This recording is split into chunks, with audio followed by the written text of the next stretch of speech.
वो जय मसीह के। आइए हम कुछ वचन को देखेंगे बाइबल से। बाइबल क्या कहता है?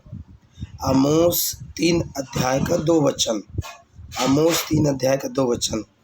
यदि दो मनुष्य परस्पर सहमत न हो तो क्या वह एक संग चल सकेंगे? अगर दो मनुष्य एक मन ना हो तो वो जिंदगी नहीं बिता सकते।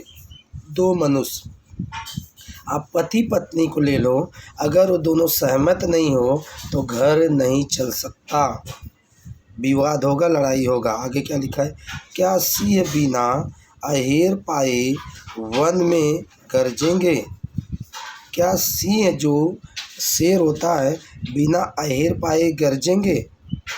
क्या जवान सिंह बिना कुछ पकड़े अपने मादी में से गरजेगा? क्या चिड़िया बिना फंदा लगाए फंसेंगे? क्या बिना कुछ फंसे फंदा भूमि पर उचकेगा?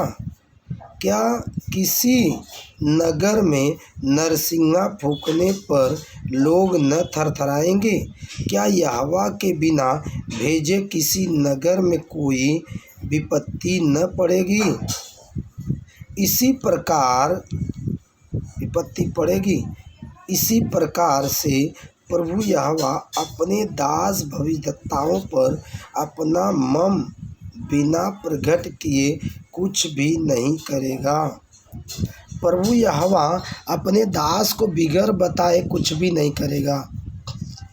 अगर दास प्रभु के संगति में है, प्रभु की उपस्थिति में है, पूरा मन से समर्पण परमेश्वर के साथ में, तो परमेश्वर हर बात को प्रकट करता है।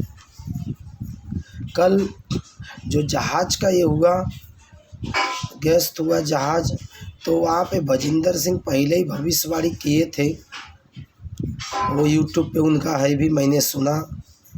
तो उन्होंने पहले ही भविष्यवाणी किए थे कि परमेश्वर बता रहा है कि जहाज़ जो है गिरने वाली, ख़राब होने वाली है।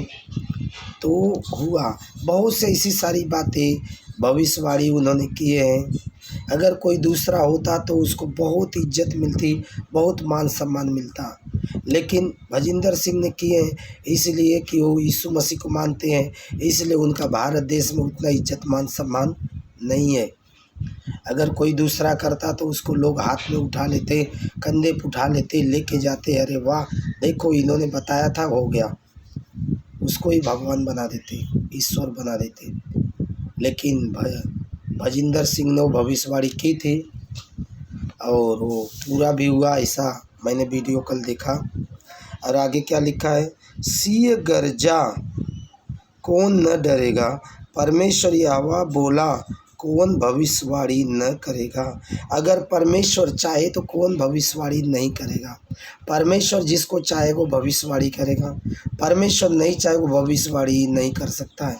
प्रकट करना नहीं करना परमेश्वर के हाथ में, चलाना या कुछ भी। जैसा फिरौन उस टाइम सपने देखा, उत्पत्ति 41 अध्याय में, कि नील नदी बहुत बढ़ चुका है और उसमें से 7 मोटी गायें निकली और 7 मोटी गायें नदी के किनारे चल रही थी कि नील नदी जो है फिर सूख गया। फिर उसमें से 7 जो है दुबली गायें निकली, पतली, और मोटी गायों को खा गई और नील नदी पूरी तरह सूख गया, अकाल पड़ गया। फिर दूसरा सपना उसने देखा कि गेहूं जो है वो बहुत हरा भरा था और नील नदी भी बढ़ी हुई थी। और उसके बाद उसने सपने देखा कि उसमें एक सूखी हुई बाली निकली और जो अच्छी बाली थी उसको ख़त्म कर दिया और नदी का पानी भी सूख गया। फिरौन घबरा गया। वह जितने पंडित, तांत्रिक, ओझा, सोखा जितने थे सबको बुलाया, किसी ने उसके सपने का अर्थ नहीं बता। और उसने कहा कि सपने का अर्थ बताना इंसान के बस में नहीं है, ये केवल ईश्वर ही बता सकता है।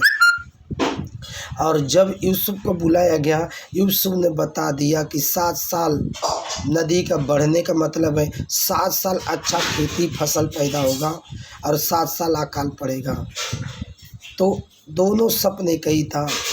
और हम देखते हैं राजा नबूकदनेस्सर के बारे में दानियल पुस्तक में, वो सपने देखता है बहुत बड़ी मूर्ति है और उस पे सिर सोने का है। तो इसी तरह से उसने जो सपने देखा नबूकदनेस्सर राजा ने, उसका अर्थ बताने वाला तांत्रिक पंडित और वहाँ जितने भी थे सबको बुलाया और कोई भी अर्थ नहीं बता सका। दानियल ने अर्थ को बताया, परमेश्वर ने उस बात को दानियल पे प्रकट किया और दानियल ने जाके बताया और राजा ने दानियल का पद ऊंचा किया और राजा ने दानियल के पैरों पे गिरा और सोने का कंठमाला दिया। तो भेद प्रकट करना या भेद प्रकट नहीं करना वो परमेश्वर के हाथ में है। परमेश्वर कब किसके ऊपर भेद प्रकट करेगा वही जानता है। इसलिए परमेश्वर पर विश्वास करो और कहीं भी जो यीशु मसीह प्रचार करते उन्हें परेशान ना करो, उन्हें सताओ मत, कहीं परमेश्वर का क्रोध ना भड़के। ठीक है, प्रभु सभी को आशीष करे। मन फिराओ और सत्य पे विश्वास करो। यीशु आपको आशीष करे। आमीन आमीन।